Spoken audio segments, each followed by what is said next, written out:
নবাব সাহেব মোটামুটি সুস্থ। সকালবেলা ওনাকে মেডিসিন খাইয়ে কেবিনে রেখে মেয়ের কেবিনে গেলেন তিনি।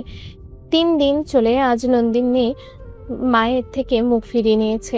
সে তো বেডে ঘুমিয়ে আছে। নন্দিনী ডেকে তুললেন নাহিদ শিকদার। হাত মুখ মুছে ব্রেকফাস্ট খাওয়াতে নিলেন, কিন্তু নন্দিনী খাবে না বলে জেদ ধরেছে। মেয়ের রাগ যে এখনো কমেনি তিনি বুঝলেন। বললেন, তাড়াতাড়ি ব্রেকফাস্ট করে নাও, মেডিসিন খেতে হবে তোমার, এত রাগ ভালো না। খাবো না, নিয়ে যাও। তিনি হতাশ শ্বাস ফেলেই বললেন, আর জ্বালিও না তোমরা বাবা মেয়ে দুজনেই আমার সাথে যা করছো সহ্য হচ্ছে না। একদিকে তোমার বাবা, একদিকে তুমি, সত্যি টলারেট করতে পারছি না। বিতৃষ্ণ আমি। বলেই খাওয়াতে নিলেন। নন্দিনী মুখ সরিয়ে নিল।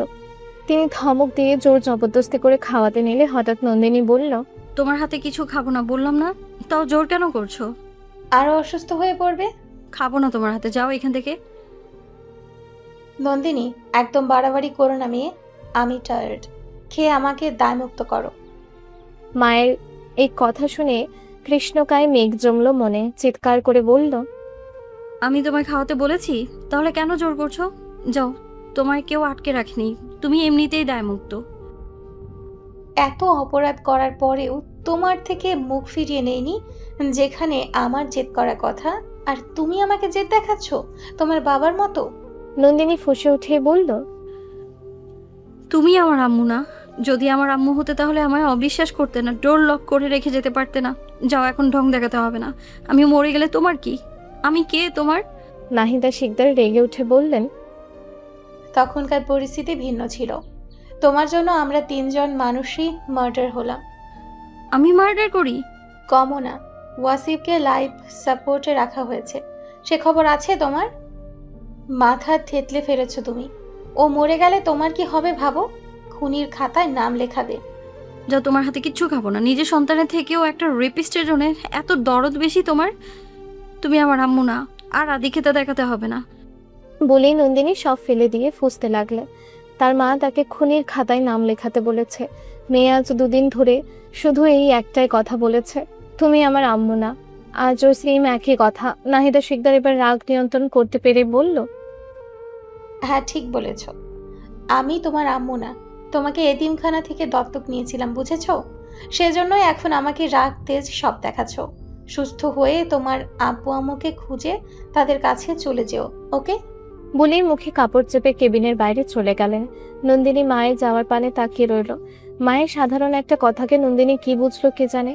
আকস্মিক শ্বাসকষ্ট শুরু হয়ে নন্দিনী ব্রেন স্ট্রোক করে বসলো। নন্দিনী এই ক্রিটিক্যাল অবস্থা দেখে তাকে লাইফ সাপোর্টে রাখা হলো। মৃত্যুর শোকও একসময় কাটিয়ে ওঠা যায়, কথার আঘাতের শোক কখনো কাটিয়ে ওঠা যায় না। তেমনি লোহার থেকেও কথার ওজন বেশি। লোহা খেয়ে হজম করা যায়, কিন্তু কথার আঘাত অ্যালার্জির মতো রক্তে মিশে যায়। কথায় আছে, কিছু ব্যথা মানুষকে নীরব করে দেয়, আর কিছু ব্যথা মানুষকে আমৃত্যু ভোগায়। নন্দিনীরও হলো তাই। মায়ের কথাটি মা পাগলি এবং মায়ের ন্যাওটা নন্দিনী সত্যি ভেবে নিয়ে মানসিকভাবে আঘাতপ্রাপ্ত হয়, যার ফলে কিয়ৎমিনিট হীনমন্যতায় ভুগে আকস্মিক তার ব্রেনে কথার আঘাতটি ইম্প্যাক্ট ফেলে প্রেশার ক্রিয়েট করলো এবং মস্তিষ্কে রক্ত সরবরাহ সাময়িক বন্ধ হয়ে আবারও চালু হলো। মূলত নন্দিনী মাইন্ড স্ট্রোক করে বসলো প্রথম পর্যায়ে। এরপর তাকে সাময়িক ট্রিটমেন্ট দিলেও রেসপন্স করেনি, বরং সময়ের সাথে সাথে তার শরীরের অঙ্গগুলির নিয়ন্ত্রণ হারিয়ে ফেললো। এরপর তাকে দ্রুত লাইফ সাপোর্টে রাখা হলো। এভাবে লাইফ সাপোর্টে প্রায় 15 দিন অতিবাহিত করল নন্দিনী। জীবিত একটা মানুষ অথচ শরীরের সকল কার্যক্ষমতা হারিয়ে মৃত মানুষের সমতুল্য নিথর হয়ে রইল। রেসপন্স নেই কোনো রকমেরই। অত্যন্ত প্রিয় মানুষটির কথা আঘাত মস্তিষ্কে একবার ঢুকে গেছে, সেটা আর কারো পক্ষে কোনো মতে বের করা সম্ভব হয়নি। সব দেখেও আদিত্য নিজেকে যথেষ্ট নিয়ন্ত্রণে রাখলো। নাহিদা শিকদারের ওপর কতটা ক্রোধ জন্ম নিয়েছে সেটা আদিত্য পরিমাপ করে বোঝাতে পারবে না। তবে হাটে হাড়ি ভাঙার মতো কাজ এখন সে কিছুতেই করবে না। আগে প্রেয়সী সুস্থ হোক, তারপর না হয় যা হওয়ার হবে। নয়তো প্রেয়সীর পুরো পরিবার হঠাৎ করে উড়ে আসা ধাক্কাটা সামলে নিতে পারবে না। হাড়িটা সে জায়গা মতো ভাঙবে যাতে নাহিদা শিকদারের উচিত শিক্ষা হয়, আর সেই মাহেন্দ্রক্ষণের প্রহর গুনছে আদিত্য। অন্যদিকে মেহেরাব বন্ধুর মনোবস্থা বুঝে তাদের বিয়ে স্থগিত রেখেছে, যে কোনো একটা কারণ দেখিয়ে। নাহিদা শিকদার শারীরিক মানসিকভাবে ভীষণ বাজেভাবে ভেঙে পড়েছেন মেয়ের জন্য। কে জানতো কথাটি মেয়ে সত্যি সত্যি ভেবে নিয়ে মাইন্ড স্ট্রোক করে বসবে। তিনি প্রতিদিন মেয়ের কাছে যান, ঘন্টার পর ঘন্টা মেয়ের কাছে থাকেন, আদুরে গলায় ডাকেন, দুনিয়াবি নানান হাবিজাবি কথা বলেন। ছোটবেলায় নন্দিনী কি কি করতো সবকিছু তিনি খুব ধীর সময় নিয়েই বলেন। বলতে বলতে মাঝে মধ্যে হেসে ওঠেন, কখনো বা কেঁদে ওঠেন। তখন যে কারোর মনে হতো পৃথিবীর সবচেয়ে সুন্দর মুহূর্তের মধ্যে হয়তো এটিও একটি খুব সুন্দর দৃশ্য কিংবা মুহূর্ত। এইসব বলে তিনি যতই চেষ্টা করতেন কিন্তু মেয়ে তার রেসপন্স করতো না, মায়ের দিকে তাকাতো না, সব সময় দুই চোখ বুঝে নিথর হয়ে পড়ে থাকতো। প্রায় 15 দিন পার হয়ে গেলেও নন্দিনীর অসুস্থতার কোনো উন্নতি হয়নি, বরং মাইল্ড স্ট্রোকের পর একদিন রাতে হুট করে নন্দিনী ইসকেমিক স্ট্রোক করে বসে। এতে তার মস্তিষ্কের ও শরীরের অন্যান্য স্থানের রক্তনালীতে রক্ত জমাট বাঁধে। এরপর ব্রেইন অ্যাটাক করে মস্তিষ্কে হঠাৎ করে রক্তপ্রবাহ বন্ধ হয়ে মাথার ভেতরে রক্তক্ষরণ শুরু হয় এবং মস্তিষ্কের প্রতিটি স্নায়ু কোষ এক পর্যায়ে কাজ করা বন্ধ করে দেয়। সে সাথে তার নিয়ন্ত্রণ করা শরীরের অঙ্গগুলির কার্যকারিতা ক্ষতিগ্রস্ত হলে তাকে তাৎক্ষণিক চিকিৎসা দেওয়া হলেও যখন নিয়ন্ত্রণে আসলো না তখন তাকে আর্জেন্ট এয়ার অ্যাম্বুলেন্সে করে হায়দ্রাবাদে নিয়ে আসা হয় এবং সেখানে দ্রুত অপারেশন করার পর রেগুলার থেরাপি দেওয়া হয়। তারপর নন্দিনীর অসুস্থতা প্রায় কিছুটা নিয়ন্ত্রণে আসে। হায়দ্রাবাদে আদিত্যের সাথে রায়হান, মেহরাব, অদিতি, ফাল্গুনিও এসেছিল। তবে সেটা নবাব সাহেব জানলেও নাহিদা শিকদার জানেন না, কারণ নাহিদা শিকদার এক প্রকার প্রায় লুকিয়ে এনেছেন মেয়েকে। বলা তো চায় না এই সুযোগে কে কখন কোনভাবে মেয়ের ক্ষতি করে বসে। ওনার তো আবার শত্রুর অভাব নেই, মেয়ের পেছনে তো আরো বেশি। আদিত্য ডক্টরের বেশ ধরেই নন্দিনীর সাথে প্রায় প্রতিদিনই দেখা করে, কথা বলে, কিন্তু নন্দিনী কোনো রূপ রেসপন্স করে না। সব সময় দুই চোখ বুঝে লেপ্টে পড়ে থাকে ইমার্জেন্সি আইসিইউ রুমের শ্বেত শুভ্র বিছানায়। তবে নাহিদা শিকদার ঠিকই আদিত্যকে সন্দেহ করতে শুরু করেছে। আদিত্য ওইভাবে সতর্ক হয়ে থাকে, ধূসর মণিতে ব্ল্যাক আইলেন্স পরে থাকে, তাকে চেনার কোনো উপায় নেই। এছাড়াও আপাতত সে চায় না কোনো প্রকার ঝামেলা হোক, প্রেয়সীর সুস্থতাই কামনা করে সর্বদা। হায়দ্রাবাদের ইমার্জেন্সি আইসিইউ রুমের শ্বেত শুভ্র বেডে ঘুমিয়ে রয়েছে নন্দিনী। মায়াবী মুখখানি শুকিয়ে মলিন হয়ে গেছে। নাহিদা শিকদার সন্ধ্যার নামাজ আদায় করে মেয়ের কেবিনে ঢুকলেন। মেয়ের মাথায় হাত বুলিয়ে বার কয়েক আদুরে গলায় ডাকলেন। মায়ের ডাকে নন্দিনী হঠাৎ চোখ খুলে তাকালো। তিনি প্রচন্ড খুশি হয়ে মেয়ের সারা মুখে চুমু খেলেন। মায়ের চোখে পানি দেখে নন্দিনী তাকিয়ে রইল। তিনি বললেন, মামনি, তুমি আমার কথা শুনতে পাচ্ছ? নন্দিনী কিছুই বলল না, চোখের পলকও ফেলল না, অনিমেষ নেত্রে মায়ের দিকে তাকিয়ে রইল। তিনি বললেন, আমার সাথে কথা বলবে না? রাগ করেছো? নন্দিনী পাপড়ি ঝাপটালো। নাহিদা শিকদার আশার আলো দেখতে পেলেন যেন। ডাক্তার বলেছেন মায়ের সংস্পর্শে এলে সন্তানরা নিজেদেরকে সেফ মনে করে এবং অসুস্থ সন্তানরাও দ্রুত সেরে ওঠে।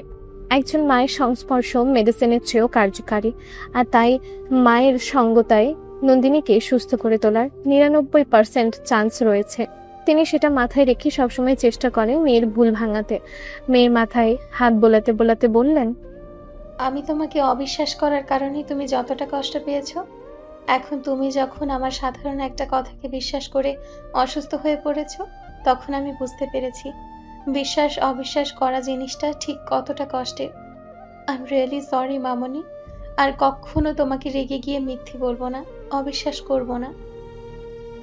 নন্দিনী মুখ ফিরিয়ে নিল। তিনি আবারও বললেন, সত্যি বলছি, আর মিথ্যে বলবো না, আর তোমাকে অবিশ্বাস করব না। আমি জানি তো আমার মেয়ে কতটা অনেস্ট, তবুও রেগে গিয়ে ওইভাবে বলে ফেলেছি। আমিও তো জানতাম না আমার মেয়েটা সত্যি সত্যি ভেবে বসবে। নন্দিনী আর তাকালো না। নাহিদা শিকদার হাল ছাড়লেন না, আবারও বললেন, আমি তোমার আসল জন্মদাত্রী মা। সেদিন রাগ করে বলেছি ওইসব। তোমার আব্বু আর ওয়াসিফের গুরুতর অবস্থা দেখে সত্যি আমার মাথা ঠিক ছিল না। কি থেকে তখন হুট করে কি বলে ফেললাম বোধগম্য হয়নি। ঠিক আছে, তোমার যদি অবিশ্বাস হয় তাহলে তুমি আমাদের ডিএনএ টেস্টের রিপোর্ট দেখতে পারো। এই যে তুমি আমার পেটে আসার পর থেকে তোমার জন্ম অবধি সকল তথ্য জোগাড় করে রেখেছি আম্মু। ডিএনএ টেস্ট করেছি, আর তুমি আমাদের দুজনের সন্তান। বিলিভ করো, রেসপন্স করো। এভাবে নিথর হয়ে পড়ে থেকো না। আমি খুব কষ্ট পাচ্ছি তোমার জন্য। ডক্টর বলেছে তুমি ইচ্ছাকৃত রেসপন্স করছো না, শুধু একবার রেসপন্স করো প্লিজ মামনি। নন্দিনীর কানে বোধহয় সকল কথাই পৌঁছালো। দু চোখ দিয়ে জলপ্রপাতের ন্যায় অঝরে জল গড়াতে লাগলো। তিনি আবারও বললেন, আমি সত্যিই তোমার আসল গর্ভধারিণী মা, এতে কোনো সন্দেহ নেই। ওই সত্তার নামে 4বার শপথ করে বলছি, সত্যি তুমি আমাদের সন্তান। আমি তোমার আসল জন্মদাত্রী মা। প্লিজ বিলিভ করো মামুনি। এই যে দেখো, আমার পেটে এখনো সিজারিয়ান অপারেশন করার দাগও রয়েছে। নবাব সাহেব মেয়ের কেবিনে প্রবেশ করলেন। মেয়ের সাথে স্ত্রীকে কথা বলতে দেখে তিনি চুপচাপ দাঁড়িয়ে রইলেন। নাহিদা শিকদার আবারও বললেন, আমি সত্যিই তোমার আম্মু। দেখো না, তোমায় কত আদর করি, তোমাকে নিয়ে কত ভয় পাই, কে কখন কোন ক্ষতি করে ফেলে তাই। আর সেজন্যই তোমাকে সবসময় সিকিউরিটি দেওয়ার চেষ্টা করি, বাসায় রাখার চেষ্টা করি। আমার পারমিশন ব্যতীত কোথাও যেতে দেই না। যখন শুনি তুমি আমার পারমিশন ব্যতীত কোথাও গেছো, তখন আমার কি অবস্থা হয় সেটা তুমি কখনো জানো না। যদি জানতে তাহলে কোথাও যাওয়ার দুঃসাহস করতে না। আমার কথাই ভাবতে সব সময়। তবুও নন্দিনী তাকালো না। নাহিদা শিকদার হতাশ হলেন। মেয়ে যেটা বিশ্বাস করেছে তো করেছে, কোনো মতেই মস্তিষ্ক থেকে মিথ্যা কথাটা বের করা সম্ভব হচ্ছে না। এই মিথ্যা কথাটা বের করতে পারলেই মেয়ে আগের মতো সুস্থ হয়ে উঠবে, কিন্তু তাকে বোঝানোর সামর্থ্য কারও নেই। নাহিদা শিকদারের চোখকে ফাঁকি দিয়ে আদিত্য থেকে শুরু করে অদিতি পর্যন্ত বুঝিয়েছে, কিন্তু নন্দিনীর রেসপন্স নেই। সে ওই মিথ্যেতেই আটকে রয়েছে। তার ধারণা সবই তাকে মিথ্যা বলেছে, সত্যিটা গোপন করে। সে যদি সত্যি তাদের সন্তান হতো তাহলে তার মা এমনটা বলতে পারতো না, কখনোই না। নবাব সাহেব স্ত্রীর তামাশা দেখলেন অনেকক্ষণ। আকস্মিক স্ত্রীর গালে সজোরে 3টে থাপ্পড় মারলেন। থাপ্পড়ের শব্দ বোধহয় নন্দিনীর কানেও পৌঁছালো। নন্দিনী চট করে ঘাড় ঘুরিয়ে বাবা মায়ের দিকে তাকালো। নবাব সাহেব আরেকটা থাপ্পড় বসিয়ে বললেন, আমার মেয়ের এই অবস্থার জন্য একমাত্র তুমিই দায়ী। এখন নাটক করছো মেয়ের সাথে? তোমাকে না বলেছি দেশে ফিরে যেতে? বিরক্ত করছো কেন মেয়েকে? নাহিদা শিকদার গালে হাত দিয়ে স্তব্ধ হয়ে তাকিয়ে রইলেন। ভাবতেও পারলেন না স্বামী এমন কিছু করে বসবেন। ওনার চোখ থেকেও জল গড়াতে লাগলো। এই নিয়ে জীবনের প্রথম নবাব সাহেব 2বার ওনার গায়ে হাত তুললেন, একমাত্র মেয়ের জন্য। তিনি বললেন, আমার মেয়েকে কেন মিথ্যে বলেছো? এখন আবার নাটক দেখাও? যাও, বেরিয়ে যাও। তোমার কোনো সিম্প্যাথির প্রয়োজন নেই। নিজের লাইফস্টাইল আর পলিটিক্স নিয়ে ডুবে থাকো। সবাইকে গিয়ে তোমার সস্তা ক্ষমতা দেখাও। বলেই কষে আরো 2টো থাপ্পড় মারলেন। মাকে থাপ্পড় মারতে দেখে নন্দিনীও তপ্ত চোখে তাকিয়ে রইল বাবার দিকে। নবাব সাহেব বললেন, আজই তোমাকে ডিভোর্স দেব। অনেক সহ্য করেছি তোমার যন্ত্রণা। আমার হাসি খুশি একটা মেয়েকে জীবিত রেখেও মৃতের মতো পড়ে থাকতে হচ্ছে তোমার কারণে। হাসি খুশি সুখী একটা পরিবারকে তুমি জটিল করে দিয়েছো পলিটিক্স করে। সব দাপট সব জায়গায় চলে না। বেরিয়ে যাও সামনে থেকে। তোমার এই মুখ আর দেখতে চাই না, ছলনাময়ী পাপিষ্ঠ নারী। বলেই কষে আরেকটা থাপ্পড় মারলেন। পরপর 7টা থাপ্পড় খেয়ে নাহিদা শিকদার কিছু বলার ভাষা হারিয়ে ফেললেন।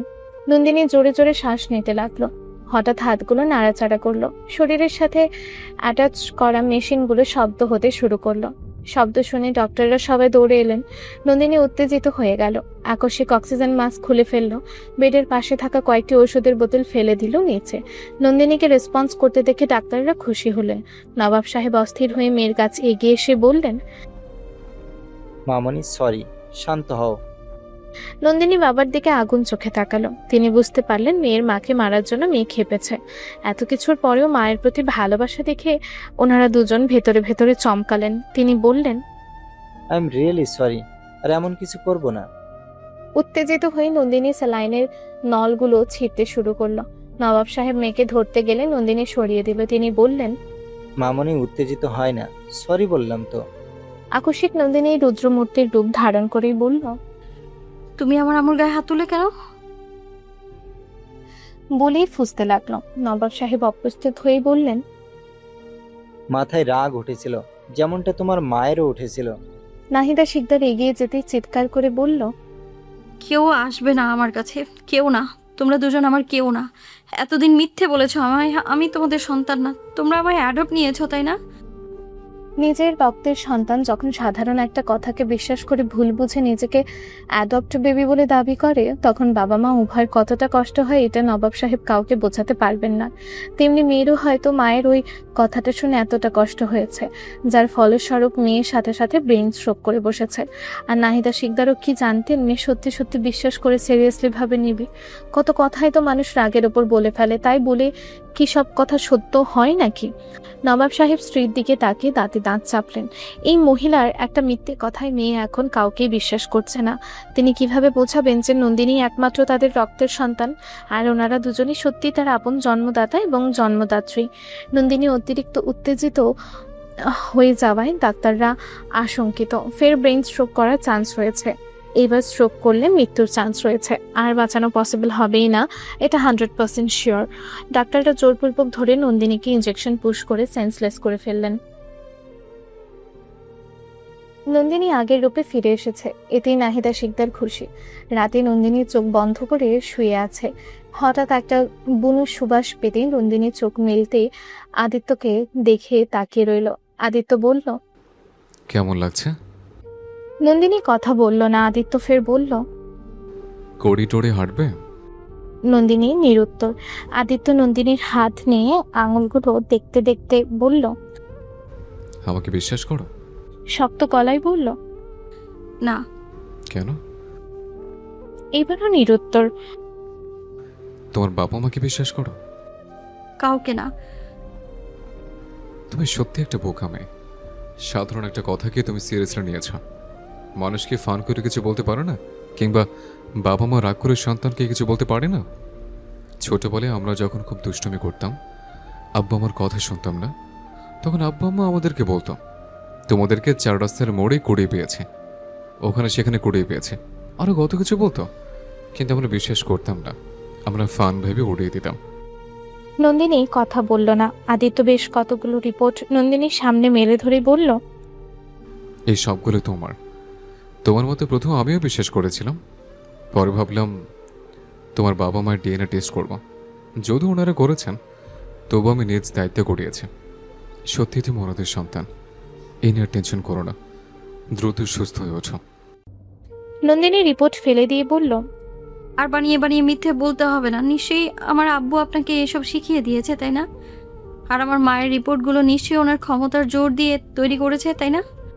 আদিত্য হতাশ হলো, কিছু একটা ভেবে বলল, তুমি তো স্কলারশিপ পেয়েছো, ইউএসএ গেলে সেখানে ডিএনএ টেস্ট করে নিও। সেখানে তোমার মায়ের ক্ষমতা থাকবে না, আর কেউ বানিয়ে বানিয়ে মিথ্যেও বলবে না। নন্দিনী এবার শান্ত হলো। কার ভিতরে কেমন মানুষ লুকিয়ে আছে কিংবা কার সাথে কার সম্পর্ক রয়েছে সেটা শুধু সময় বলে দেবে। সে সত্যি সত্যি সিদ্ধান্ত নিল ডিএনএ টেস্ট করে দেখবেই। সে সত্যিকার সন্তান হতে পারে। আদিত্য তাকে মিথ্যে বলছে। রাত প্রায় 11:55। নাহিদা শিকদার গভীর ঘুমেই মগ্ন। ওনাকে কৌশলে স্লিপিং মেডিসিন দিয়ে ঘুম পাড়িয়ে রাখা হয়েছে, নয়তো মেয়ের কাছ থেকে 1 সেকেন্ডের জন্য নড়েন না তিনি। আদিত্যরা সবাই মিলে নন্দিনীর কেবিনে ঢুকলো। নন্দিনীকে আজ প্ল্যান মাফিক স্লিপিং মেডিসিন দেওয়া হয়নি, যার ফলে তার ঘুম এখনো ভারী হয়নি। দু চোখ বন্ধ করে বেডে শুয়ে রয়েছে। হঠাৎ বারবার 12টা বাজতেই সবাই একসঙ্গে বলে উঠল, happy birthday to you, happy birthday to you Nandini. Raihan তালগোল পাকিয়ে বলল, happy birthday to you Nandini. অতিথি পেটের মধ্যে এক গুঁতো দিতেই রায়হান চুপসে গেল। একসঙ্গে এতজন মানুষের স্বর কর্ণকুপুরে প্রবেশ করতে নন্দিনী ভড়কে গেল। ধরফরিয়ে উঠল বুক। ভয় পেয়ে কম্পিত গলায় বলল, সবাই এখানে? রায়হান বলল, রাজনন্দিনী, তুমি খুব লাকি। নন্দিনী জিজ্ঞাসু দৃষ্টিতে তাকাতেই বলল, হায়দ্রাবাদের ভূমিতে নতুন মানুষের সাথে নতুন জীবনে পদার্পণ করলে। নন্দিনী মৃদু হাসল। মেহেরাব বলল, জলদি কেক কাটো। আদিত্য নিজেই ধরে বসিয়ে দিল। অদিতি আর ফাল্গুনি পাশে গিয়ে বসল। একটা কেকের মধ্যে ক্যান্ডেল জ্বালিয়ে দিল মেহেরাব। নন্দিনীর সামনে কেকটি আনতে নন্দিনী বিস্ময়াহত হলো। খুব সুন্দর একটি শিউলি ফুলের ডেকোরেশন করা কেক। সম্পূর্ণ চকলেট কেকের ওপরে সবুজ ঘাসের ডেকোরেশন করে উপরে শিউলি ফুল ছড়ানো, তাতে লেখা, এমন শিউলি ঝরা দিনেই বুঝি জন্মেছিলে? ভাগ্যিস জন্মেছিলে। শুভ জন্মদিন নন্দিনী ফুল। নন্দিনী আপ্লুত হলো, সবাইকে থ্যাঙ্কস জানিয়ে কেক কেটে বার্থডে সেলিব্রেশন করলো। ভালোবাসা পেলে বোধহয় 7 খুনও মাফ করে দেওয়া যায়। নন্দিনী সুস্থ হয়ে ওঠার পর দেশে ফিরে আসে। এরপর নাহিদা শিকদার মেয়েকে স্পেশাল টাইম দেওয়ার জন্য বেশ কয়েকটি দেশে মেয়েকে নিয়ে ঘুরে আসেন। যতগুলো দেশে গেছেন প্রতিটি দেশে নানা রকম শপিং করেছেন। আজও লন্ডনের একটি শপিং মলে নিয়ে গেলেন মেয়েকে। সেখানে গিয়ে তিনি সর্বপ্রথম ব্রাইডাল লেহেঙ্গা কালেকশন দেখালেন। নিজের পছন্দ অনুযায়ী টকটকে লাল রঙের একটি ব্রাইডাল লেহেঙ্গা পছন্দ করে মেয়েকে বললেন, এটা তোমার পছন্দ হয়েছে? দেখো। টকটকে লাল রঙের লেহেঙ্গা কেন আম্মু? বিয়েতে পরবে। বিয়ে? কার বিয়ে? কার আর? ফারার বিয়ে। নন্দিনীর বিশ্বাস হলো না। তারা তো সেদিন সব কিনেছে, তাহলে আবার কেন টকটকে লাল রঙের লেহেঙ্গা লাগবে? নাহিদা শিকদার টকটকে লাল রঙের লেহেঙ্গাটি নিয়ে নিলেন। এরপর গায়ে হলুদে পরার জন্য হলুদ রঙের এক্সক্লুসিভ হ্যান্ডলুম করা বেনারসি শাড়ি পছন্দ করলেন। নন্দিনী বলল, আম্মু আমরা ম্যাচিং করে হলুদ শাড়ি কিনেছি, আর লাগবে না। নাহিদা শিকদার গুরুত্ব না দিয়ে এই শাড়িটিও নিয়ে নিলেন। এরপর মেয়ের জন্য একটা বার্বি পিঙ্ক কালারের গাউন কিনে নিলেন, সাথে বেশ কয়েকটি ফ্রকও কিনে নিলেন। নানা রকম কসমেটিক্স সহ ভারী ভারী জুয়েলারিও কিনে নিলেন। নন্দিনী জিজ্ঞেস করলে শুধু এটাই বলেছেন, সব তোমার জন্য এবং বিয়েতে পড়ার জন্য। নন্দিনী মায়ের হাবভাব বুঝতে পারল না। প্রায় 2 সপ্তাহের মতো মেয়েকে নিয়ে তিনি বিভিন্ন দেশে ঘুরে ফিরে শপিং করলেন নিজের পছন্দে। নন্দিনী সুস্থ হওয়ায় মেহরাব ফারার বিয়ের দিন আবারও ধার্য করা হলো। সামনের সপ্তাহে আদিত্যরা আমেরিকা থেকে আবারও দেশে ফিরে এলো। দেখতে দেখতে ফারার হলুদের দিন ঘনিয়ে এলো। অদিতি আর ফাল্গুনি নন্দিনীকে নিতে এলো।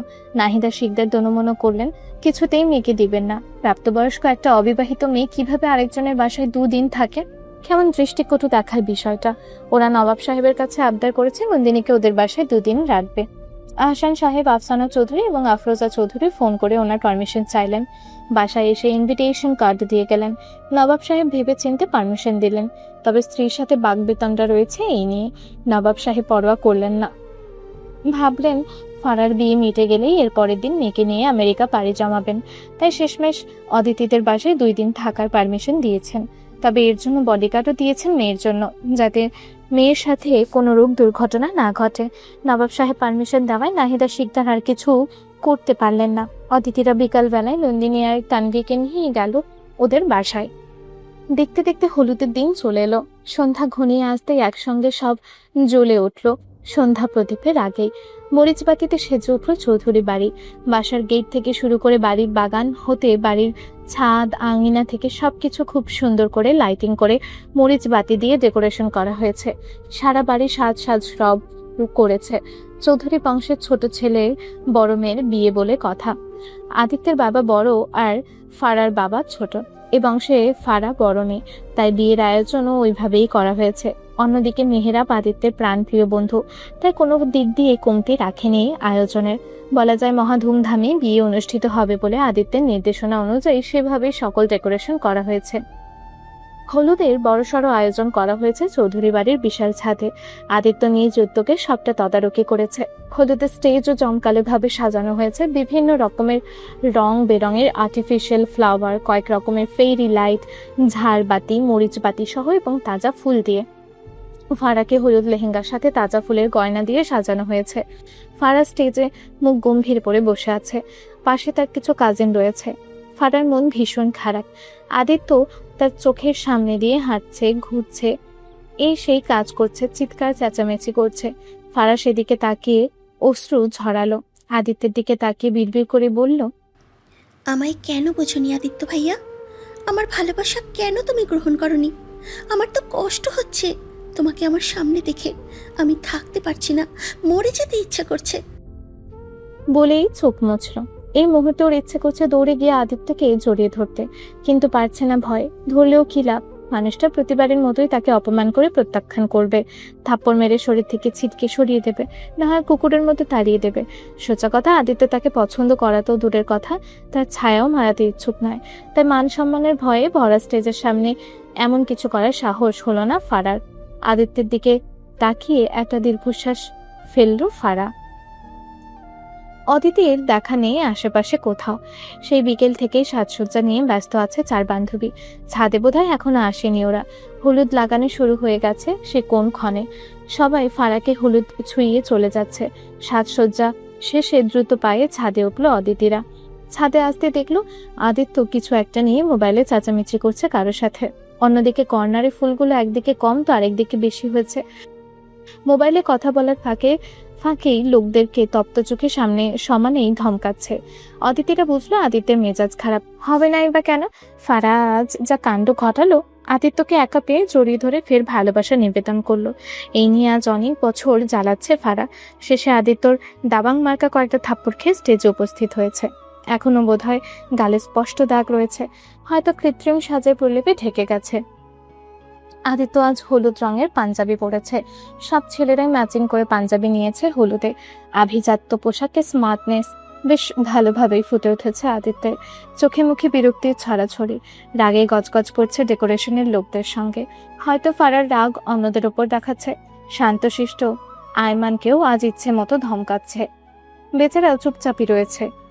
ফারাবিকেও একটা ধমক দিয়েছে। নন্দিনী এক পলক তাকালো মানুষটার দিকে। পছন্দের পুরুষকে রাখতে দেখে বোধহয় ভালো লাগে। মনের মাঝে অন্যরকম এক ভালো লাগা কাজ করে। আদিত্যের মুখোমুখি হতে আদিত্য অদিতিকে দেখতে আগুন গলায় বলল, এতক্ষণ লাগে তোদের আসতে? সে কখন খবর পাঠিয়েছে আর এখন এসছিস? অদিতি কিছু না বলে চুপচাপ ওদের নিয়ে স্টেজের দিকে চলে গেল। স্টেজে উঠে ওরা সবাই ফারাকে হলুদ ছুঁয়ে দিল। এরপর ওদের সাথে বসে ফাল্গুনিও হলুদ দিল বোনকে। হলুদ দেওয়ার পর ফাল্গুনি বলল, এই অদিতি, ছবি তুলবি না তোরা? হ্যাঁ, তোর ফোন কই? তোর তাড়াতাড়ি। আমি তো ফোন নিয়ে আসিনি, ভাবলাম ভিড়ভাড়টায় হারিয়ে যাবে তাই রেখে এসেছি। আমারও তো ফোন নিয়ে আসিনি, আলমারিতে লক করে রেখে এসেছি। তো কি করবি এখন? পাশ থেকে নন্দিনী বলল, ক্যামেরাম্যান আছে তো, মোবাইল লাগবে না অদিতি? ডিএসএলআর এ সেলফি তোলা যায় নন্দু? আমরা কি সেলফি নেব না? তো এখন কি করবি? দাঁড়া, ভাইয়াকে ডাকছি। এই না, তোর ভাই রেগে আছে, তখন দেখলাম রেগে মেগে সবাইকে ধমকাচ্ছে। ফাল্গুনি বলল, ভাইয়ার মাথা গরম আছে আজ। অদিতি বলল, আচ্ছা টেনশন নিস না তোরা, ব্যবস্থা করছি। ফাল্গুনি বলল, টেনশন নিব না মানে? এত সুন্দর করে সাজলাম, সব কি তাহলে একটা ফোনের জন্য বৃথা হয়ে যাবে? কিছু হবে না ফাল্গুন, চুপচাপ ম্যাজিক দেখ। বলেই অদিতি আদিত্যকে হাত ছেড়ে ডাকল। ভাইয়া, ভাইয়া। বোনের ডাকে আদিত্য বিরক্ত মুখে স্টেজের সামনে এসে দাঁড়ালো। বিরক্তিকর চোখে ফারার দিকে এক পলক তাকিয়ে বলল, ঘন্টার মতো চেঁচাচ্ছিস কেন? ভাইয়া, তোমার ফোনে আমাদের কয়েকটা পিকচার তুলে দাও না প্লিজ। অদিতিকে ধমকে কিছু বলতে নেবে হঠাৎ প্রেয়সীর মিষ্টি মুখখানি দেখতেই আদিত্যের মেজাজ শিথিল হয়ে এলো। কৌশলে বিলাতি নজর জোড়া বোলাতেই দেখলো চারজনে ম্যাচিং করে একই রকমের বাসন্তী bottle green contrast Kanchipuram sari পরেছে।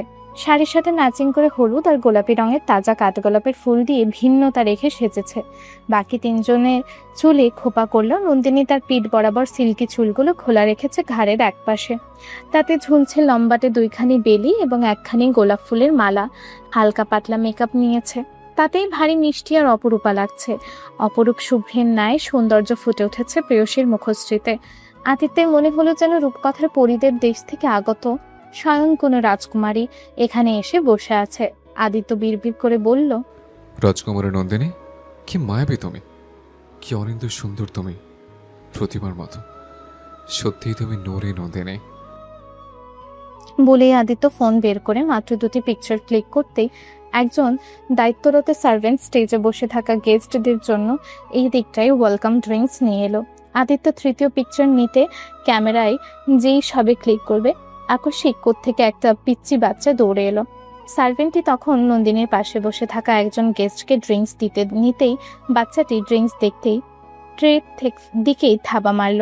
সার্ভেন্ট কিছু বুঝে ওঠার পূর্বে ট্রে সমেত সব ড্রিঙ্কস ছিটকে গিয়ে নন্দিনীর গায়ের ওপর পড়তে পুরো শাড়ি ভিজে জবজবে হয়ে গেল। ব্যাপারটা এতটাই দ্রুত ঘটে গেল যে উপস্থিত সকলেই কিংকর্তব্য বিমূঢ়। পরিস্থিতি থমথমে হয়ে গেল।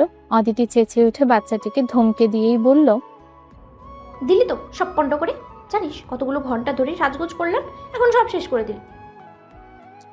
ধমক খেয়ে বাচ্চাটি কান্না শুরু করে দিল। নন্দিনী বলল, অদিতি থাম, যা হওয়ার হয়ে গেছে, চেঁচিয়ে কি হবে? কে শুনে কার কথা? অদিতি ধমকাতেই আছে। আদিত্য পরিস্থিতি নিয়ন্ত্রণে আনার জন্য বলল, অদিতি, রিল্যাক্স। এত অস্থির হচ্ছিস কেন? তো কি করব? সব পণ্ড করে দিল ওই বাচ্চাটা, এখন কি হবে? থামবি তুই? অদিতি রাগে গজগজ করে বলল, একটা পিকও নিতে পারলাম না, আর থামতে বলছো ভাইয়া? তো কি হয়েছে? কি হয়েছে মানে? কত কষ্ট করে সাজগোজ করলাম সেই বিকেল থেকে, তারপর তোমার ধমকও খেয়েছি, আর তুমি বলছো কি হয়েছে? এখন আমি কোথায় পাবো সেম কালারের শাড়ি? নন্দিনী ফাল্গুনির সাথে বাসায় ফিরে এলো। পুরো গায়ে ড্রিঙ্কস, শরীরটা কেমন জপজপ করছে, আঠা আঠা লাগছে, হাত পা সহ সবকিছু।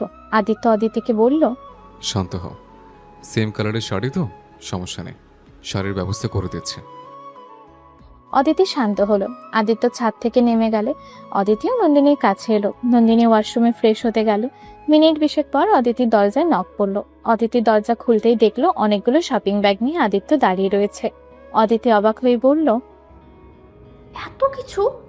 হ্যাঁ ধর, সেই সময় তো কেঁদে কেটে ভাসিয়ে দিচ্ছিলে, এখন ধর। এত তাড়াতাড়ি শপিং করলে কিভাবে? অদিতির হাতে ব্যাগগুলো ধরিয়ে দিয়ে বলল, তোর না জানলেও চলবে। বলেই একটা বাঁকা হাসি দিয়ে চলে গেল।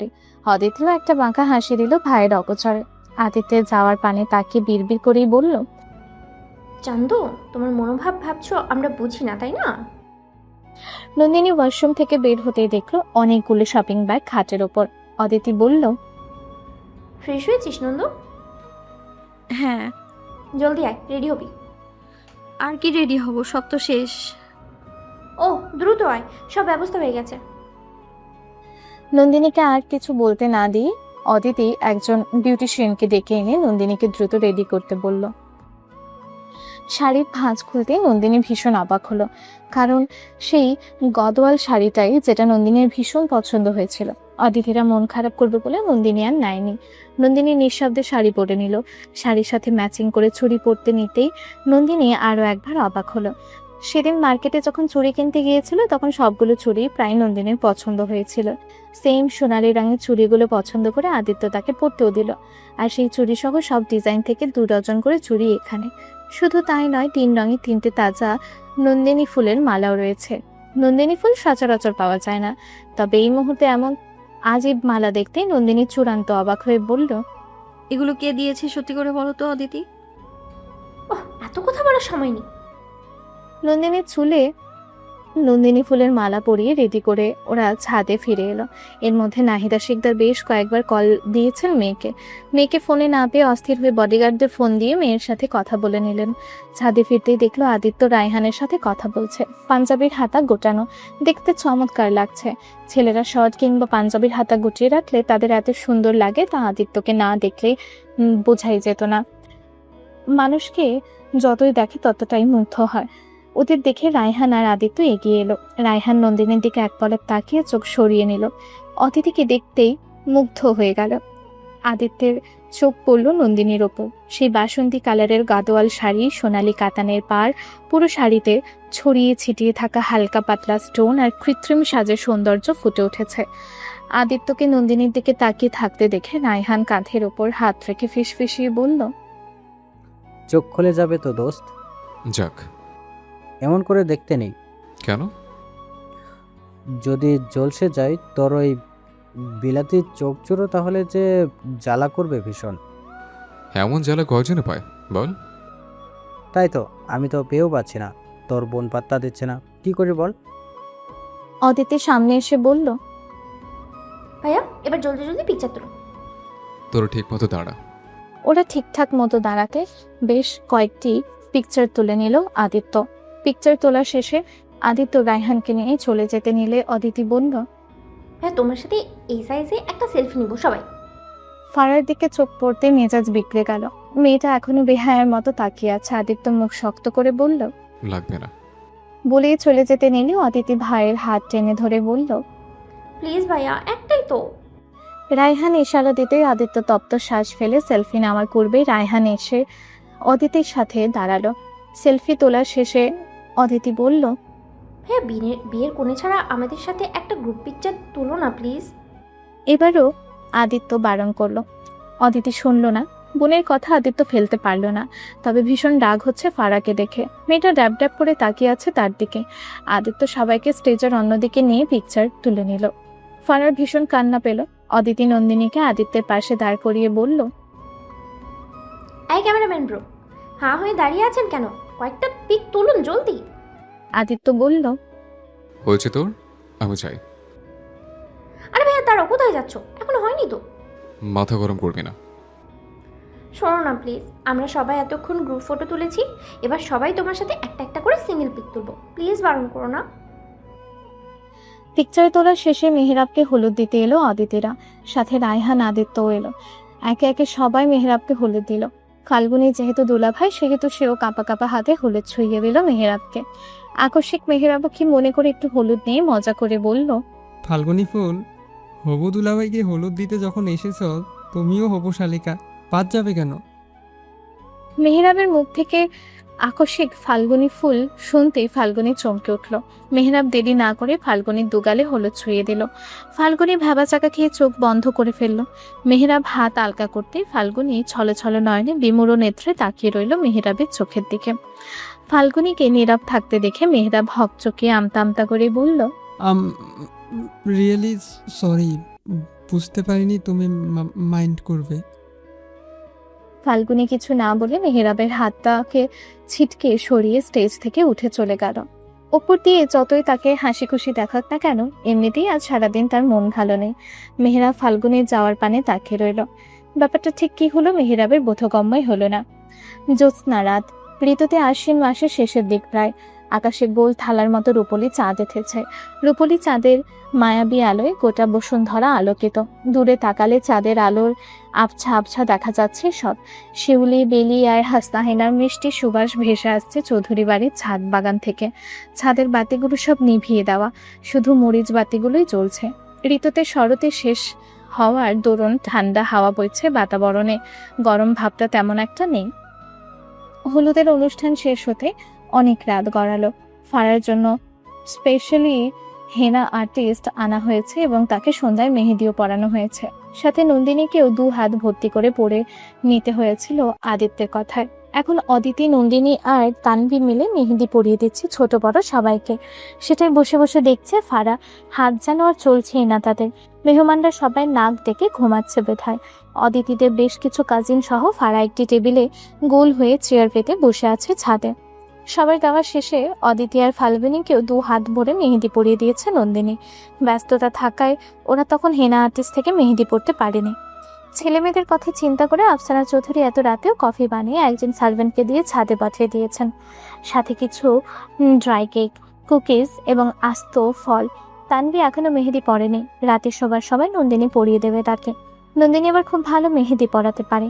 ওর মেহেদি পরানোর ডিজাইন সবার থেকে আলাদা। একজন হেনা আর্টিস্ট ওর কাছে নির্দ্বিধায় হার মানতে বাধ্য। মেয়েটার মধ্যে আর যাই হোক অনেকগুলো ভালো গুণ রয়েছে। তানভি মেহেদি না পড়ায় অদিতি বলল, তানভি, তুই যেহেতু মেহেদি পড়িস নাই, তুই বরং সবাইকে কফি মগে ঢেলে দে। আচ্ছা দিচ্ছি। বলে তানভি মগে কফি ঢেলে এক এক করে সবাইকে দিতে লাগলো। সবাইকে দেওয়ার শেষে ফারাবিকে দেওয়ার সময় হঠাৎ অসতর্কতা বশত প্রায় অর্ধেক গরম কফি ফারাবির বুকে পড়তে ফারাবি ছ্যাত করে করে আর্তনাদ করে উঠল। তানভি ভরকে গিয়ে সাথে সাথে বলল, sorry sorry, I am really sorry, আসলে ইটস ওকে। শক্ত গলায় বলে ফারাবি বিরক্তিকর দৃষ্টি নিক্ষেপ করে টি শার্ট ঝাড়তে লাগলো। তার সারা বুক জ্বালিয়ে দিয়েছে অসভ্য মেয়েটা। লজ্জা শরম দমন করে ফারাবি চুপ করে রইল। তানভি আমতা আমতা করলো, কে জানতো এমন কিছু হবে। ফারাবিকে বলল, এক্সকিউজ মি, কিছু মনে না করলে আপনার জন্য আইস ব্যাগ এনে দেব? নো নিড, আই এম ওকে। তানভি আর কিছু বলতে পারলে না। তবে ফারাবির চাহনি বলে দিচ্ছে ফারাবি যার পরনায় বিরক্ত।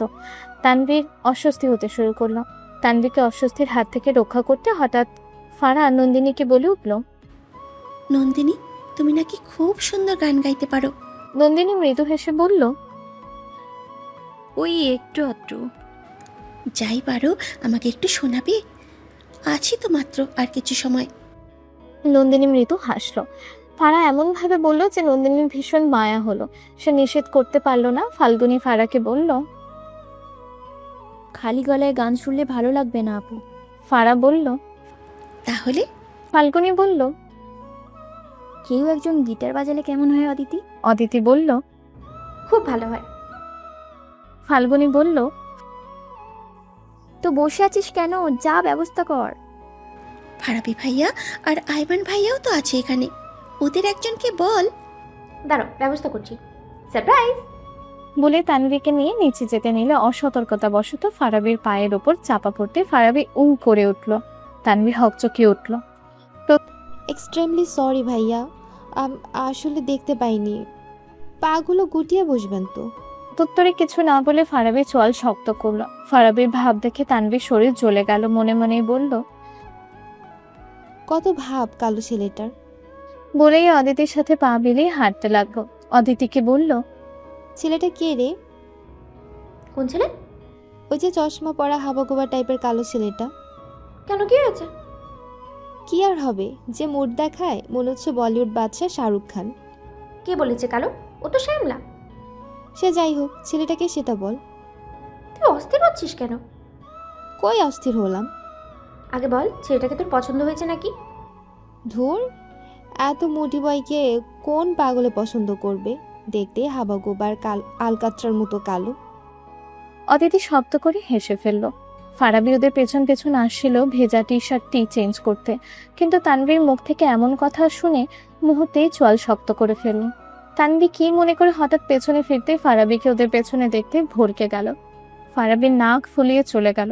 তানভী পেছন থেকে গাল ভেঙচি দিয়ে বলল, মিস্টার হাবাগোবা আলকাত্রার ড্রাম।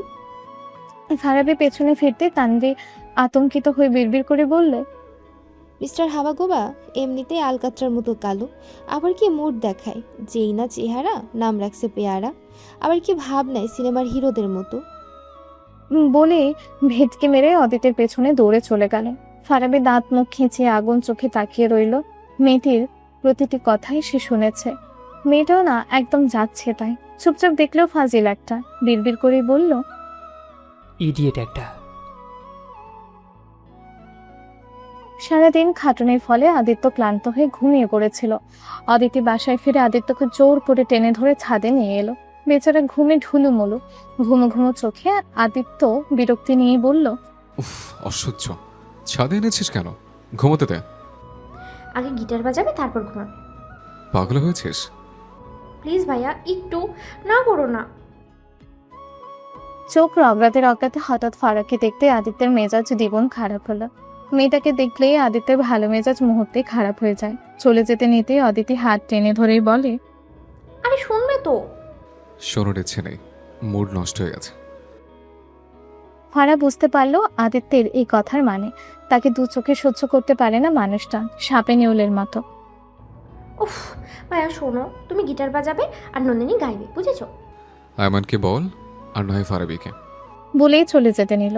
হঠাৎ রায়হান এলো তানভীর সাথে। ওর হাতে আয়মানের গিটার। টায়ার থাকায় রায়হান আজ বাসায় ফেরেনি, আদিত্যের সাথেই ঘুমিয়ে পড়েছিল। রায়হান বলল, যাচ্ছিস কেন? একটুই তো আবদার করেছে, এমন দিন প্রতিদিন আসবে নাকি? তোরা তো দরদ হলে তুই বাজা। আদিত্য আদিত্য চোয়াল শক্ত করলো। রায়হান কিছু একটা বুঝিয়ে বলতেই আদিত্য ধাতস্থ করলো নিজেকে। রায়হান গিটারটা এগিয়ে দিয়ে নন্দিনীকে বলল, রাজনন্দিনী গান শুরু করো। নন্দিনী দোনমনো করলো। এতক্ষণ গান গাওয়ার ইচ্ছে থাকলেও আদিত্যকে দেখে কেন যেন লজ্জা লাগছে। রায়হান বলল, কি হলো, গাও। আসলে কি গান গাইবো বুঝতে পারছি না ভাইয়া। জ্যোৎস্না রাত সেহেতু জ্যোৎস্না রাতের সাথে মিলিয়ে একটা গান ধরো রাজনন্দিনী। আদিত্য তুই গিটার বাজা তাড়াতাড়ি। আদিত্য তপ্ত শ্বাস ফেলে একরাশ বিরক্তির সহিত গিটারটা হাতে নিয়ে টুংটাং শব্দ করলো। নন্দিনী নেড়ে চেড়ে বসলো। গলা পরিষ্কার করে জ্যোৎস্না রাতের সাথে মিল রেখে একটা গান গাইতে শুরু করলো। মনের অনুরাগে বাজে কোন রাগিনী, কাছে এসে কেন কাছে আসতে পারিনি, আমি আজও বুঝিনি, আমি আজও বুঝিনি, তোমার আমার প্রেম আমি আজও বুঝিনি, ও ওই চোখের চাওয়াতে প্রেম আজও দেখিনি। আজ শান্তশিষ্ট আয়মানও সবার সাথে বসে গান শুনছে। সঙ্গী হিসেবে রয়েছে ফারাবি। একটু আগে ড্রেস চেঞ্জ করে ফের ছাদে এসেছে। গানের সুরে সুরে ছাদের মনোরম আলোয় আয়মানের চোরচোরা বরাবর নন্দিনীর দিকেই চলে যাচ্ছে। গান শুনতে শুনতে নন্দিনীর গানে আদিত্য থমকালো। আদিত্যর কেন জানি মনে হচ্ছে নন্দিনী তাকে উদ্দেশ্য করেই গানটা গাইছে। তেমনটাই ফিল পাচ্ছে আদিত্য। সে বার কয়েক ভালোবাসা নিবেদন করলো। নন্দিনীর মুখ থেকে আজও ভালোবাসি শব্দটা বের করতে পারল না। হয়তো মুখে বলতে না পেরে গানের মাধ্যমে বলছে, তেমনটাও হতে পারে। শারদীয় চাঁদের আবছা আলোয় আদিত্য খেয়াল করলো নন্দিনী এতক্ষণ তার দিকে তাকিয়ে গানটা গাইছে।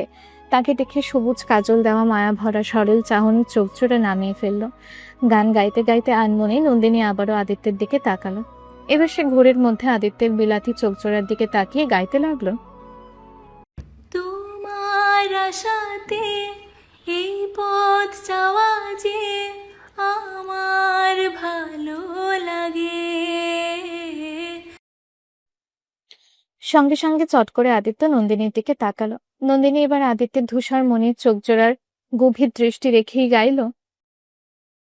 এত আলো আর এত খুশি যে আমি দেখিনি আগে।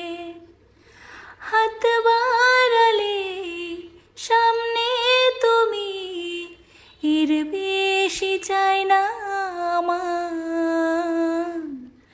বলো পিয়া বলো, বলো না কেন করো পিয়া ছলো না। মনে মনে দুজনে হৃদয়ের বাঁধনে পিয়া তুমি আমার। সাত পাকে বাঁধা, সাত পাকে বাঁধা, সাত পাকে বাঁধা। অন্যদিকে ফারাবি, আয়মান আর ফারা আদিত্য আর নন্দিনীর এই লুকোচুরি দেখা দেখি লক্ষ্য করলো। অদিতি, ফাল্গুনী আর তানভি মিটমিটিয়ে হাসতে লাগলো। আয়মান তার বড় ভাইয়ের দৃষ্টির মানে বুঝতে পেরে দীর্ঘশ্বাস ফেললো। এমন দৃষ্টি সে অনায়াসে বুঝতে পারে। মনে মনে ভাবলো, কি লাভ মেয়েটাকে ভালোবেসে। একসময় তার মতোই নীরবে ছাকা খেতে হবে মেয়েটার এঙ্গেজমেন্টের কথার সঙ্গে। সেও আজ থেকে প্রায় 9-10 বছর পূর্ব থেকে নন্দিনীকে ব্যক্তিগতভাবে পছন্দ করত। ভেবেছিল সাহস করে একদিন প্রপোজ করবে। হঠাৎ 4 বছর আগে একদিন জানতে পারলো নন্দিনী এঙ্গেজ। সেটা জানতেই আয়মান বড়সড় ধাক্কা খায়। সেই থেকে আয়মান একেবারের জন্য নীরব হয়ে গেছে। নীরবে নন্দিনীকে ভালোবেসে কাছে না পেয়ে, ছুতে না পারায় এবং তার ভালোবাসাগুলো প্রকাশ করতে না পারায় কতটা কষ্ট হচ্ছে তা আয়মান জানে। কিন্তু তার ভাই না জেনে শুনে ঠিক তার মতোই একই নৌকায় পা বাড়ালো। এর শেষ পরিণতি কোথায় আয়মান জানে না। তবে ভালো কিছু যে হবে না সেটা আয়মান 100% শিওর। এতক্ষণ আদিত্যের বিরক্ত লাগলেও নন্দিনীর গান শুনতেই মনটা হালকা হয়ে গেল। কণ্ঠ তো নয়, যেন আজন্ম বয়ে চলা এক সুরেলা নদী, অথবা যেন উত্তাল কোনো সুরেলা সমুদ্র, যেখানে কেবল সুরের ঢেউ ওঠে। আদিত্য মুগ্ধ হলো। তানভীকে কফি পান করাতে দেখে রায়হান বলল, তানভি, ফ্ল্যাক্সে কফি থাকলে এক মগ কফি দে তো। কাঁচা ঘুমে ওঠায় ভীষণ মাথা ব্যথা করছে। দেখছি ভাইয়া। রায়হানকে কফি দিতে গিয়ে হঠাৎ অসতর্কতা বশত ফারাবির মাথার সাথে মগ লেগে একটু কফি ছিটকে পড়লো ফারাবির মাথায়। ফারাবি সজোরে আ করে চিৎকার করে উঠল। তানভি ভোরকে গিয়ে সাথে সাথেই বলল, সরি ভাইয়া, সরি, সত্যি আপনাকে খেয়াল করিনি। ফারাবি এবার দাঁত মুখ খিচিয়ে আগুন চোখে তাকিয়ে রইল তানভীর দিকে। রায়হান অদিতির দিকে তাকিয়ে নন্দিনীকে হাসতে হাসতে বলল, ভাইয়ারাই একসময় সাইয়া হয়ে যায়, তাই না রাজনন্দিনী? কথাটা বুঝতে পেরে অদিতি আর নন্দিনী লাজুক হাসলো। তারাও একসময় আদিত্য আর রায়হানকে ভাইয়া বলে সম্বোধন করত। ফারাবি বলল, এ মেয়ে, চোখে দেখো না, চোখে তো চশমাও পড়েছ। অন্ধ নাকি তুমি? ফাজলামি করো আমার সাথে? ধমকে কথা বলায় তানভীও ক্ষোভ প্রকাশ করে বলল, এই ছেলে, আপনিও তো চশমা পরেছেন, মেয়েদের আশেপাশে দেখলে একটু সতর্ক হয়ে থাকতে পারেন না?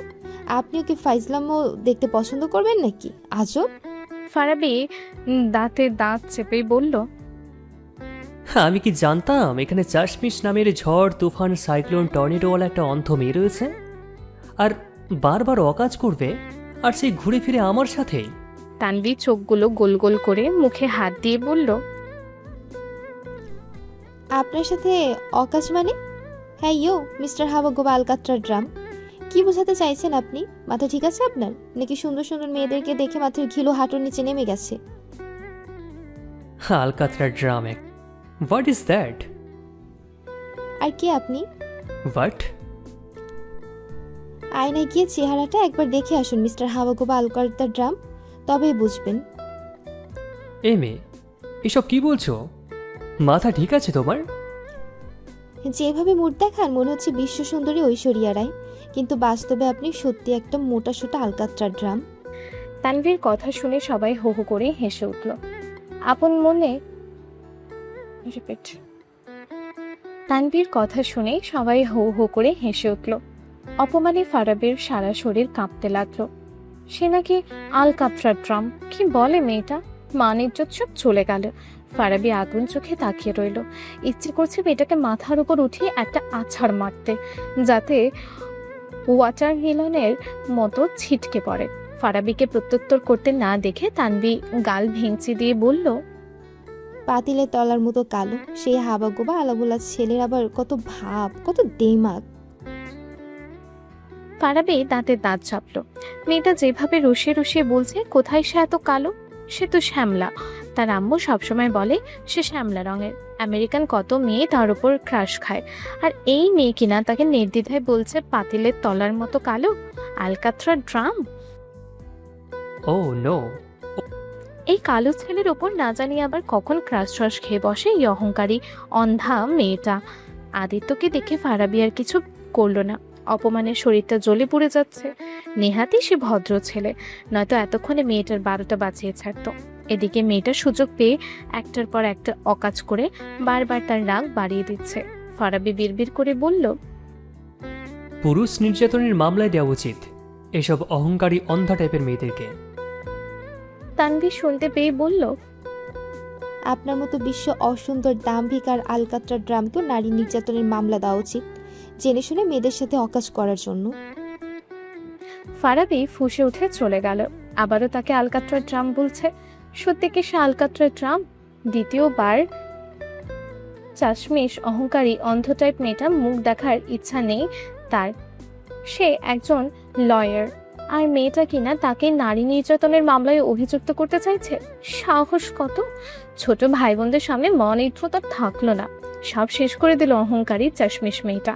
সেও সুযোগ পেলে দেখে নেবে চাশমিশ মেয়েটাকে। নন্দিনী গানটা শেষ করতেই সবাই করতালি দিয়ে উঠল। আদিত্য গিটার রেখে বসা থেকে উঠে ছাদের কার্নিশ ধরে আকাশের দিকে তাকিয়ে মনে মনে বলল, তুমি দেখতে যেমনটা মিষ্টি, তোমার কণ্ঠ তার থেকেও বেশি সুমধুর, আর তোমার মনটাও খুব ভালো। তোমার নাম নন্দিনী ফুল না হয়ে কণ্ঠ ভ্রমণী হওয়া উচিত ছিল, রাজকুমারী নন্দিনী। গান শেষ হতেই ফারা বলল, তুমি সত্যি মিষ্টি একটা মেয়ে নন্দিনী, তোমাকে আমার খুব পছন্দ হয়েছে, তোমার গানটাও চমৎকার হয়েছে। প্লিজ আর একটা গান শোনাও না নন্দিনী, তুমি খুব সুন্দর গান গাইতে পারো। আমি সত্যি ইমপ্রেসড তোমার গানে, তোমার কণ্ঠে সত্যি জাদু আছে। নন্দিনী বলল, আসলেই আমার গলা ব্যথা করছে, আজ আর না, রেস্ট দরকার আমার। অদিতি বলল, নন্দু, আরেকটা গান না প্লিজ। আমার খুব টায়ার্ড লাগছে অদিতি, ঘুমোতে হবে আমায়। কোথাও যাবি না তুই, বস এখানে। আজ সারা রাত গান শোনাবি তোর ননদদেরকে। তাড়াতাড়ি শুরু কর। ফারা বিস্ময় নিয়েই বলল, ননদদেরকে মানে? আরে ফান করে বলছি, বোঝো না আপু? ও, আমি তো ভয় পেলাম। কেন? এমনি। আদিত্য এতক্ষণ সব শুনেছে। সে ছাদের কার্নিশ ধরে উল্টো দিকে ঘুরে চাঁদ দেখছে। অদিতিকে বলল, নন্দিনী অসুস্থ, জলদি ঘুমোতে পাঠিয়ে দে অদিতি। ফারা চমকে উঠে মনে মনে বলল, আদিত্য ভাইয়া কিভাবে জানে নন্দিনী সুস্থ না অসুস্থ? আর গলায় এত অধিকার বোধ? কই, আমার জন্য তো কখনো এমন করেনি। আমিও তো কতবার অসুস্থ হয়েছি, সে তো ফিরেও তাকায়নি বেঁচে আছি নাকি মরে গেছি। তাহলে নন্দিনীর জন্য এত টেনশনের কারণ কি? এই তো দিব ভাইয়া, আর একটু। অদিতি, ভাইয়া প্লিজ, ফাজলামো হচ্ছে। এটুকুই তো। আদিত্য আর কিছুই বলল না। নন্দিনী বলছে তার গলা ব্যথা করছে, টায়ার্ড লাগছে, রেস্ট নেওয়ার প্রয়োজন। নিশ্চয়ই শরীর খারাপ করেছে মেয়েটার। আদিত্য দুশ্চিন্তায় পড়ে গেল। ব্রেন স্ট্রোক করার পর তো আদিত্য আরও বেশি দুশ্চিন্তায় থাকে। অন্যদিকে নন্দিনীর প্রতি আদিত্যের এত দুশ্চিন্তা দেখে ফারা ভেতরে ভেতরে সন্দেহপ্রবণ হলো। এতক্ষণ ওদের দুজনকে সে লক্ষ্য করেছিল, গানে গানে চোখে চোখে যেন তারা কত না বলা কথা বলেছিল। ফারা যতটুকু জানে নন্দিনী এঙ্গেজড। মনে মনে বলল, তাহলে আদিত্য ভাইয়ার সাথে? না, আর কিছু ভাবতে পারলো না ফারা। অদিতি বলল, নন্দু তাড়াতাড়ি কর, ভাইয়া বকা দিবে পরে। নন্দিনী উষ্ণ শ্বাস ফেলল। অদিতির জেদ মানানো যায় না, মেয়েটা বড্ড একরোখা, যা বলবে তাই করবেই। আদিত্য বোনের জেদের কাছে হেরে যায়। অদিতি আইমানকে বলল, ভাইয়া তুমি ঝুম ধরে বসে আছো কেন? গিটারটা বাজাও। আইমান কোনোরূপ প্রত্যুত্তর না করে গিটার হাতে তুলে বাজাতে লাগলো।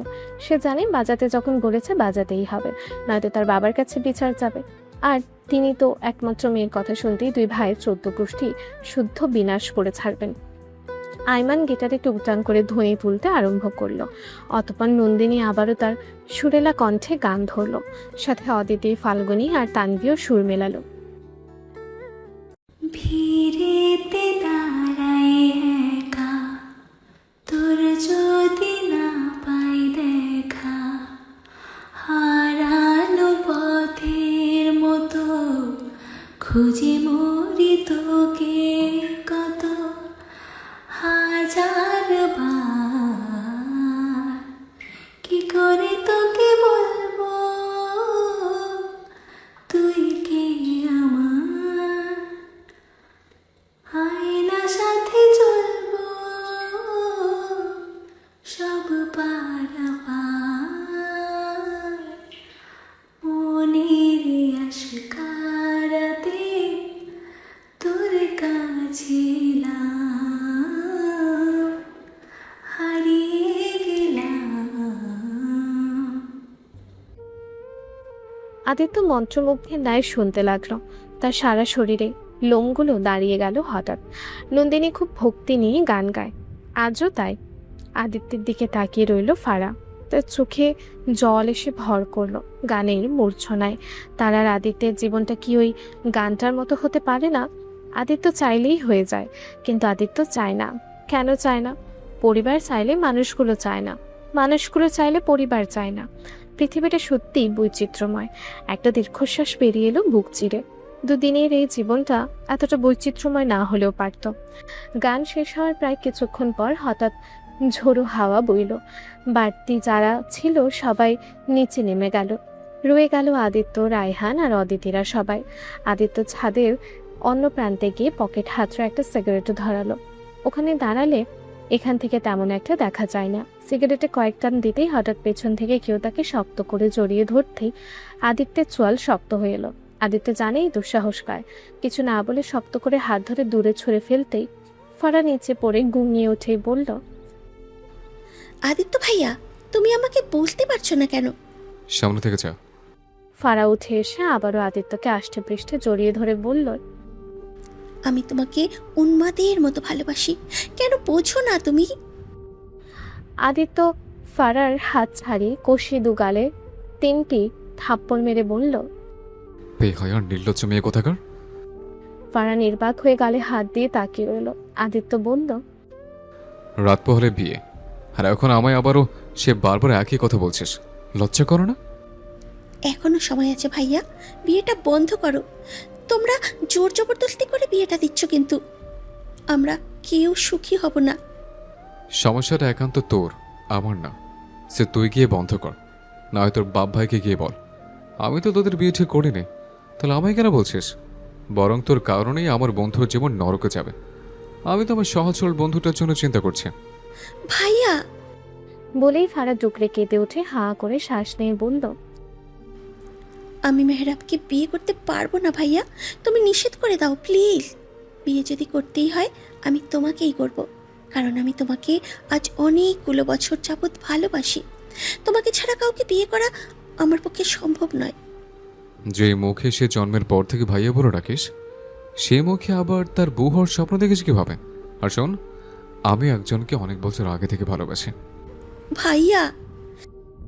ফারা আবারও জড়িয়ে ধরলো আদিত্যকে। আদিত্যের ধৈর্য সীমা ফারা এবার অতিক্রম করে ফেললো। আদিত্য সিগারেটে লম্বা একটা টান দিয়ে বলল, আমি অলরেডি ম্যারিড। আমাকে যখন তখন এইভাবে আর জড়িয়ে ধরবে না, আমার ওয়াইফ মাইন্ড করবে। ছাড় এখন। ফারা চমকে উঠে বলল, কি বলছো ভাইয়া?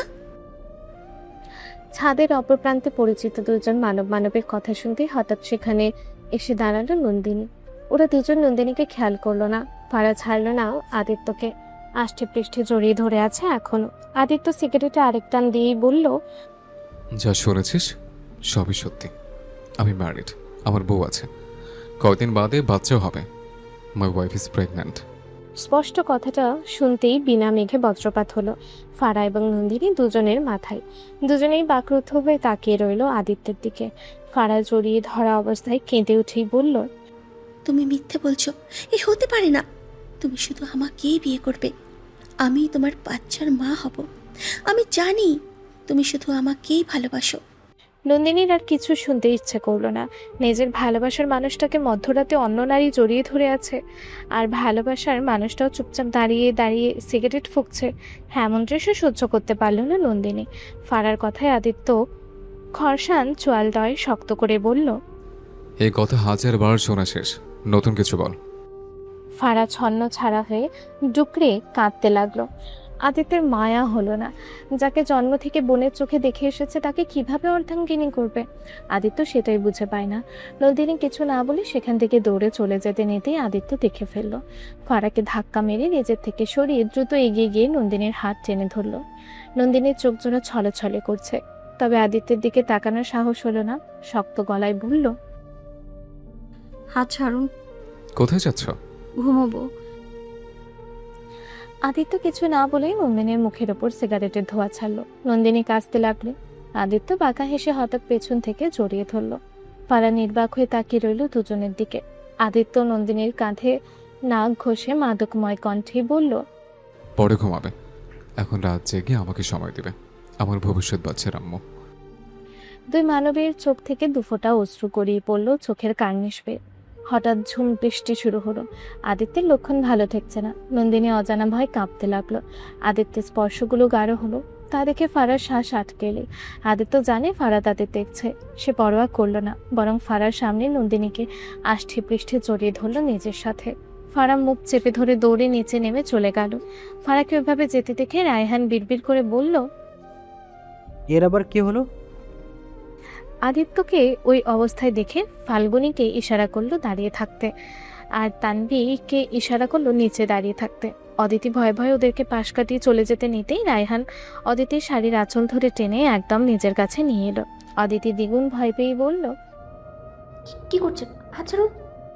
রায়হান একটা সিগারেট ধরিয়ে শক্ত গলায় বলল, আমাকে তোমার মানুষ বলে মনে হয় না? আমি কি বলেছি আপনি জন্তু? ফান করো না, সিরিয়াসলি বলছি। আমাকে ইগনোর করছো কেন? আজে বাজে কথা না বলে ছাড়ুন আমাকে। অদিতি, তুমি কি আমার মনের কথা বোঝো না, নাকি বুঝেও ঢং করছো? অদিতি আমতা আমতা করে বলল, আপনি আমার ভাইয়ার বন্ধু, মানে আমার ভাইয়ের সমতুল্য, আর আপনি সবসময় আপনাকে ভাইয়ার চোখেই দেখে এসেছি, অন্য কিছু ভাবিনি। ছাড়ুন এবার। সাইয়ারাই একসময় ভাইয়া ছিল, সেটা জানো? আর শোনো, মানুষের চোখ কখনো মিথ্যে বলে না, তবুও তুমি মিথ্যে বলছো।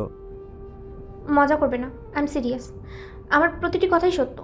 রায়হান সিগারেটে লম্বা একটা টান দিয়ে বলল, আই এম সিরিয়াস টু, আমিও মিথ্যে বলিনি।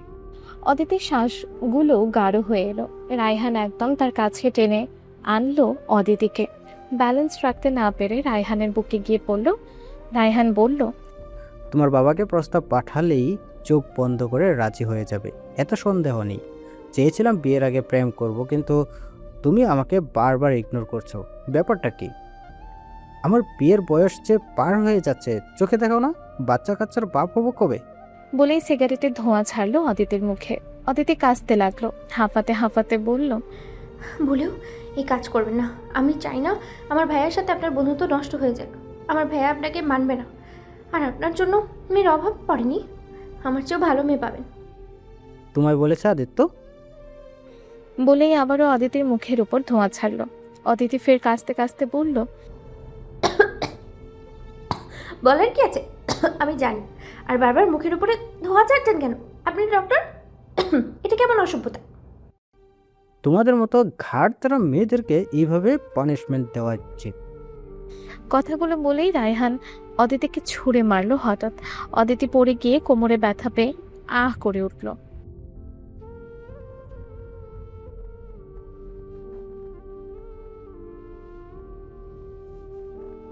ভিডিওটি এই পর্যন্ত দেখার জন্য অনেক অনেক ধন্যবাদ।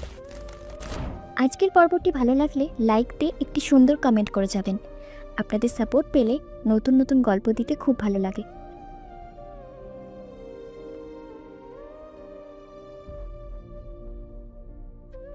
ধন্যবাদ সবাইকে। ভালো থাকবেন, সুস্থ থাকবেন।